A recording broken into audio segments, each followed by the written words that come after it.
ఓం గం గణపతయే నమః. శ్రీమాత్రే నమః. ప్రతి నెల సంకష్టహర చతుర్థి చేసుకుంటున్నాం కదా.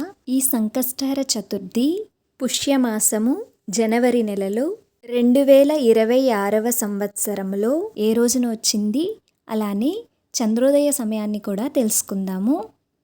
చవితి తిథి జనవరి నెలలో 6వ తారీఖు అంటే మంగళవారం ఉదయం 11:40 నుండి 7వ తారీఖు బుధవారం ఉదయం 10:49 వరకు చవితి తిథి ఉంది. అయితే చంద్రోదయ సమయానికి చవితి తిథి మంగళవారం నాడు ఉంది. కాబట్టి సంకష్టహర చతుర్థిని మంగళవారం నాడు చేసుకోవాలి.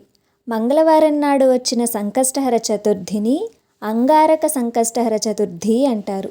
సంకష్టహర చతుర్థి వ్రతాన్ని మొట్టమొదటిసారిగా మొదలుపెట్టే వాళ్ళు అంగారక సంకష్టహర చతుర్థి అంటే మంగళవారం వచ్చిన సంకష్టహర చతుర్థి రోజున ఎక్కువ మంది మొదలు పెట్టుకుంటారు.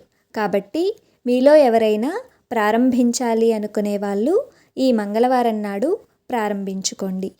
ఈ విశ్వావసు నామ సంవత్సరంలో ఇదే ఆఖరి అంగారక సంకష్టహర చతుర్థి. అసలు ఈ సంకష్టహర చతుర్థి కంటే అంగారక సంకష్టహర చతుర్థి యొక్క విశిష్టత ఏమిటో తెలుసుకోవాలి అనుకునే వాళ్ళు ఇక్కడ పైన లింక్ ఇస్తాను, అందులో చూడండి. అలానే వీడియో చివరిలో కూడా మీకు ఇస్తాను, అక్కడ కూడా ఓపెన్ చేసి చూడొచ్చు. అయితే జనవరి 6 మంగళవారం నాడు వచ్చిన అంగారక సంకష్టహర చతుర్థి రోజున చంద్రోదయ సమయం వచ్చి 8:44 అయితే ఈ చంద్రోదయ సమయము అనేది ప్రాంతాన్ని బట్టి మారుతూ ఉంటుంది. ఆ చంద్రోదయ సమయము అనేది మారినప్పుడు గంటలలో మార్పు అనేది ఉండదు, కేవలం నిమిషాలలో మాత్రమే మార్పు ఉంటుంది. అలా మనందరము ఈ అంగారక సంకష్టహర చతుర్థిని చేసుకుందాము, గణపతి అనుగ్రహాన్ని పొందుదాము.